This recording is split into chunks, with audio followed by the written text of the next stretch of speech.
L'agriculture est la première opportunité que doit saisir un entrepreneur congolais.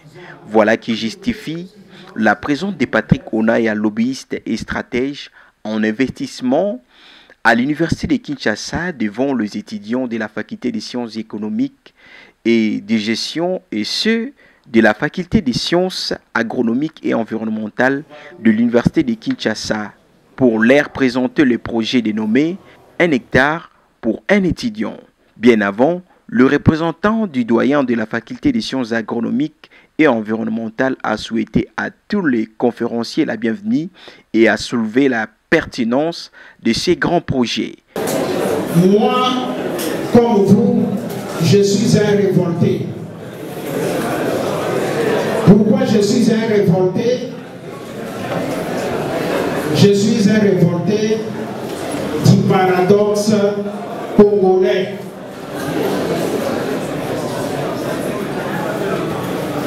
Et je vais brièvement analyser ce paradoxe congolais sur le plan agricole.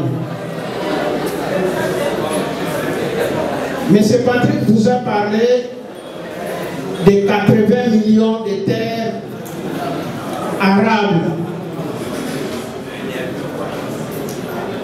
Et moi j'ajoute donc 10%, moins de 10% sont exploités. Dans son exposé, Patrick Onaya a fait savoir que le projet 1 hectare pour un étudiant a reçu 100 000 hectares de terres à Songololo dans la province du Congo central. Pour l'instant, il est question de pouvoir s'armer des techniciens agronomes pour accompagner ces projets dans sa phase pilote. Nous venons d'atteindre le tournant de la réalisation du projet 1 hectare pour un étudiant. Et ce tournant qui est réalisé par le partenariat entre la faculté des sciences économiques représentée par le doyen Kalambay et la faculté des sciences agronomiques représentée par le doyen Kinkela de l'université de Kinshasa. Ici, il est vrai que vous nous avez vus il n'y a pas longtemps à Songololo, où dans un partenariat avec les chefs de terre, le projet 1 hectare pour un étudiant a reçu 100 000 hectares de terre. Il était question actuellement de pouvoir s'armer des techniciens, donc des agronomes, qui pourront accompagner le projet dans sa phase pilote. Dans sa phase pilote, à Songololo, nous voulons cultiver 1000 hectares de manioc pour entrer dans la dynamique du ministère de l'Industrie. Vous vous rappelez que son Excellence Julien Paluku a parlé actuellement la possibilité de pouvoir utiliser la farine de manioc panifiable pour la production de pain. Et nous nous rappelons que les statistiques montrent que la République démocratique du Congo a commandé en 2022 près de 460 000 tonnes de froment de blé, l'équivalent de 115 millions de dollars, n'est-ce pas, dépensés pour le pain. Et nous pensons que si nous arrivons à développer, n'est-ce pas, la farine de manioc panifiable ici en entrant dans la dynamique du ministère de l'Industrie, on peut récupérer, si on se fixe même un taux de transformation de 25%, 100 000 tonnes, n'est-ce pas, de farine de manioc développée.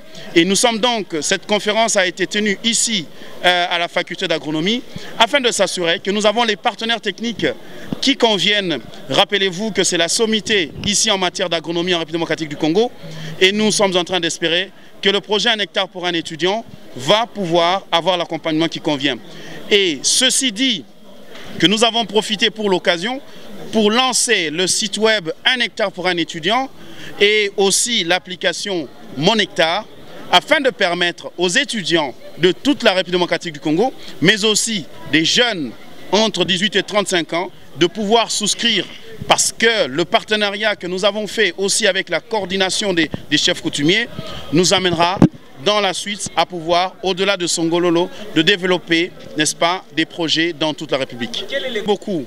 À ce stade, nous savons que, comme on peut le voir dans le site web 1 hectare pour un étudiant.com, que le coût d'un 1 hectare est de $200, souscription d'abord et libération en 4 tranches, et 2 hectares est de $400. Mais naturellement, nous ne nous aventurons pas en ce moment d'avancer beaucoup de chiffres.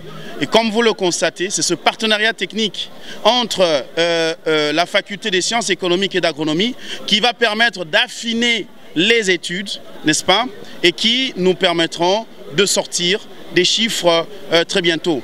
Mais comme vous le savez, le programme alimentaire mondial établit que 27 millions de Congolais souffrent de la faim. Donc nous comprenons, nous de les sciences économiques, que, n'est-ce pas, le secteur alimentaire, l'agriculture est la première opportunité que doit saisir un entrepreneur congolais. Le représentant des étudiants de la faculté des sciences agronomiques et environnementales s'est exprimé en ces termes. Avec une immense joie et un enthousiasme que je me tiens devant vous en tant que représentant des étudiants de la faculté des sciences agronomiques et environnement pour partager l'initiative révolutionnaire Un hectare pour un étudiant. Tout d'abord, permettez-moi de commencer par exprimer ma gratitude aux autorités facultaires ainsi qu'aux responsables du projet Un hectare pour un étudiant pour la tenue, n'est-ce pas, de la conférence ici dans cette faculté des sciences agronomiques. Votre soutien et votre engagement en faveur de l'agriculture et de l'entrepreneuriat sont une source d'inspiration pour nous tous. Je suis responsable du projet d'un hectare pour un étudiant. Comme vous le savez bien, il y a plus de 20 millions de Congolais souffrent de la faim. L'agriculture et les secteurs alimentaires sont des opportunités d'affaires clés que nous devrions saisir pour créer des emplois et pour générer des richesses pour nous-mêmes, mais aussi pour la communauté. Il y a lieu de signaler que ces projets démarrent déjà pour ce mois de décembre. Et pour accéder à ces projets, téléchargez l'application Mon Hectare.